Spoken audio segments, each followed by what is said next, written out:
Pack your bags and leave, taking nothing with you, not even a single piece of furniture. My sister-in-law's words echoed in my ears, cutting through the air with a sharpness that stunned me. Since my husband Noah's passing, she had taken liberties within our home, disregarding my ownership and the memories embedded within its walls. No matter how many times I reminded her that this was mine and Noah's sanctuary, she remained indifferent. Faced with her unwavering resolve, I realized resistance would be futile. So, with a heavy heart, I acquiesced to her demand, leaving behind everything as she desired. "My name is Isabella," I declared, a quiet assertion of my identity amidst the chaos. Noah, a promising young CEO who inherited his father's business empire, and I, his devoted secretary turned wife, had shared a journey of love and companionship. Our bond had weathered storms, our love enduring and unwavering. Yet, amidst our happiness lurked a shadow in the form of my older brother, Liam. Liam's presence, marked by financial strain and familial discord, cast a pall over our lives. Despite my efforts to support him, his insatiable demands for money only grew, fueled by a gambling addiction that threatened to consume him. His wife, Harper, added to our woes, her presence a constant reminder of the complications that entangled us. In the luxurious confines of our high-rise apartment, furnished with aspirations of a future filled with happiness and children, the weight of familial obligations bore down upon us, threatening to unravel the life Noah and I had built together. After 2 years of diligent preconception care, I finally found myself expecting. However, the joy of impending motherhood was often overshadowed by the demands of frequent hospital visits, pulling me away from home. During my absences, Harper, Lamb's wife, would occupy our space. Her presence would have been tolerable had it not been for the mess she left behind and her tendency to treat me like a servant. "Isabella, I'm hungry. Fetch me something," she would command, as if it were my sole purpose to cater to her needs. Even when I was rushing off to the hospital, her requests for food delivery persisted, with no offer to contribute financially or assist in any way. Discussions with Liam proved fruitless, as he merely echoed his wife's sentiments, suggesting that our financial status absolved them of any responsibility. But the issue at hand transcended mere monetary concerns. Confrontations with Harper only led to dismissive retorts, further exacerbating my frustration. For over 6 months, their behavior had weighed heavily on me, compounded by the stresses of pregnancy. Despite confiding in Noah and seeking intervention from my parents, the situation remained unchanged. As the arrival of our baby drew nearer, the urgency to resolve these tensions intensified. While luxury was a dream for many, I understood that wealth should not be squandered, especially at the expense of others. I harbored a daily hope that Harper and Liam would cease their reckless gambling, recognizing the harm it inflicted. The strain of managing these familial conflicts, coupled with the discomforts of pregnancy, often left me seeking solace in assisting with Noah's company work from home. Engaging in seated tasks like paperwork provided a temporary respite from the turmoil. However, the worsening dynamics between Harper, Liam, and myself reached a breaking point on our anniversary. Noah and I had plans for a romantic dinner at a prestigious restaurant with a breathtaking city view, yet the looming tensions threatened to overshadow what should have been a joyous occasion.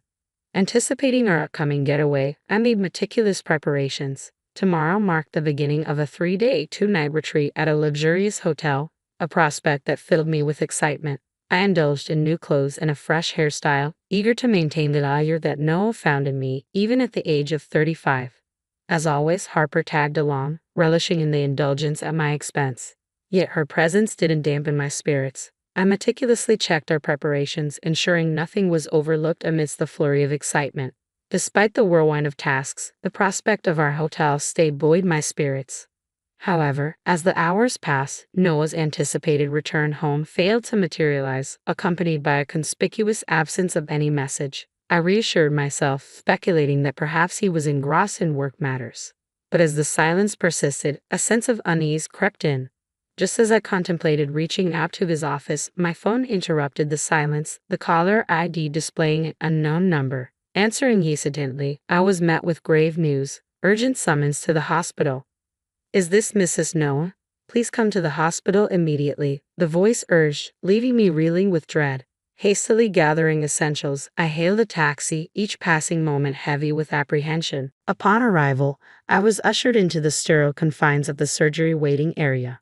The nurse guided me to an examination room, where the doctor's grim explanation shattered my composure. Noah had been involved in a collision, his condition critical as he underwent surgery. The words hung in the air, laden with the weight of uncertainty. The doctor's cautionary words pierced through the haze of shock, preparing me for the possibility of an outcome too devastating to contemplate. In that moment, the world stood still, as the harrowing reality of the accident began to sink in. In a haze of panic, my recollection blurred as I stood outside the operating room, my desperate prayers whispered into the void. "No, please, please stay alive," I pleaded with fervor, clinging to hope amidst the uncertainty. 4 agonizing hours later, the surgery's doors creaked open, releasing a wave of dread. The doctor's solemn expression betrayed the outcome before a word was spoken.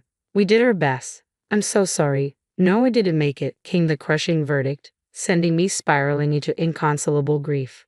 Tears flowed freely, my anguished cries echoing through the dim hospital corridor.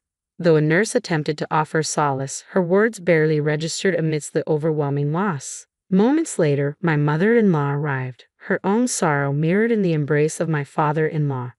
As the weight of sorrow pressed down, a male doctor approached, extending a bouquet of flowers. "Are you his wife? Mr. Noah wanted you to have these," he explained gently, recounting Noah's final conscious moments. Despite the wreckage of the crash, the bouquet remained a poignant tribute, its petals a testament to enduring love. Within its folds lay a note, Noah's words a balm to my shattered soul. "Isabella, thank you for being by my side for 10 years. I'm always grateful. Please take care from now on," his message whispered across the chasm of loss, igniting a flood of tears. That night, my mother-in-law remained a steadfast presence, yet the ache of Noah's absence weighed heavily. The first night without him was an ordeal of unbearable loneliness, each passing moment a reminder of the chasm left in his wake. As dawn broke, my grief remained unabated, yet a gentle reminder stirred within, the life growing within me, a tangible reminder of our love. With each flutter of movement, the unborn child seemed to impart a silent message, urging me to find strength in the face of adversity. In that moment, I made a solemn vow to Noah, a whispered promise to protect our child and to navigate the uncertain road ahead with unwavering resolve. I splashed cold water on my face, attempting to wash away the traces of tears that had etched their path. A few days later, amidst somber discussions with family, we bid farewell to Noah in a solemn funeral ceremony. The gathering was a mix of mourners, family, colleagues, and business partners, each sharing in the collective grief. However, amidst the sea of mourners, one figure stood out glaringly. "Why should I wear mourning attire? It's so outdated." Harper's voice pierced through the solemnity, her flashy party dress a stark contrast to the subdued atmosphere. Her disregard for decorum drew disapproving glances, yet she remained unperturbed, even venturing into flirtation with some of the business executives, her intentions thinly veiled. Following the funeral, my mother-in-law convened a family meeting to discuss Noah's life insurance. While she advocated for my sole entitlement, dissenting voices emerged, suggesting a division of the proceeds. Harper and Liam's presence further complicated matters, with Harper audaciously suggesting that Liam, as the eldest sibling, should be the beneficiary. Her motives were transparent, driven more by greed than genuine concern. I couldn't contain my exasperation at Harper's brazenness, confronting her about her inappropriate attire and her presumptuous claims. "No matter your reasons, neither of you will see a dime of that insurance money," I asserted firmly, met with a collective agreement from the surrounding family members. Harper's flushed face betrayed her irritation as she stormed out, her first impression on the family irreparably tarnished. In that moment, amidst the tension, a sense of vindication washed over me. After years of feeling exploited, standing up to Harper felt like a small victory, a reminder that I wouldn't be taken advantage of even in the face of adversity. I held onto a fleeting hope that perhaps Harper would come to realize the boundaries of her desires, but that optimism evaporated quickly. The discussion regarding Noah's insurance was postponed, and in the days that followed the confrontation at the funeral, Harper vanished into thin air, likely consumed by her penchant for gambling. A week passed without sight of her, and the absence felt like a respite from the chaos she brought. However, one day while returning home from errands, a sense of unease crept over me as I noticed lights illuminating my house. Concerned it might be a burglar, I steeled myself, activating my phone's recorder as I approached. Attempting to unlock the door proved futile. Harper had changed the locks in my absence. Ringing the doorbell, I braced myself for confrontation, only for Harper's voice to meet me with hostility. "What are you doing? Open up," she demanded, her casual attire a stark contrast to the gravity of her actions. Then came the bombshell. "I'm taking this house with everything in it. Leave everything and go." Her words struck like a thunderbolt, a cruel reminder of the turmoil that had engulfed my life. Yet amidst the disbelief, a chilling realization dawned. These were the same words Noah's sister had uttered when he first brought me to this home. "This is Noah's house, not mine. You should leave. You don't have a husband anymore," she continued, her words laced with disdain. Her claim of doing me a favor echoed hollowly in the air, a thinly veiled attempt to assert control over what remained of my shattered world. In that moment, with the weight of her words pressing down, I made a calculated decision to step back, knowing that resistance would only weaken me further. For now, I chose to bide my time, holding on to the recording as a trump card for the future.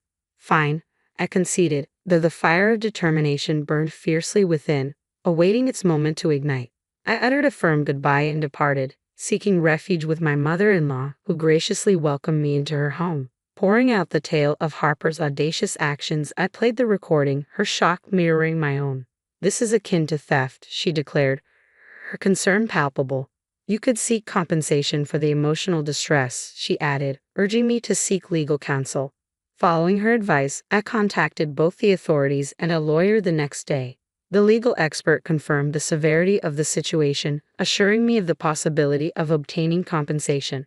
Keeping my mother-in-law updated on the developments, I also relayed the ordeal to my own parents, though their attention seemed to be firmly fixated on Liam's troubles. The audacity of Harper's actions, attempting to seize a home from a pregnant woman, defied belief. Seeking solace, I wrapped my arms around my mother-in-law, finding comfort in her embrace. In a moment of solemnity, she drew back, her gaze meeting mine with unwavering sincerity.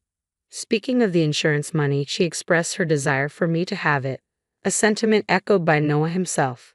With a sense of trepidation, she handed me an envelope, its contents revealing Noah's handwritten words.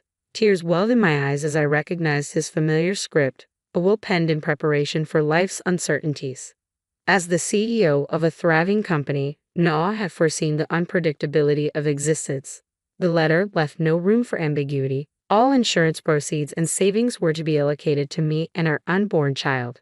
Regarding the company, Noah had expressed hope that I might succeed him as CEO, yet acknowledged the complexities of parenthood. He suggested the option of a temporary hiatus, entrusting the company's reins to a dependable employee.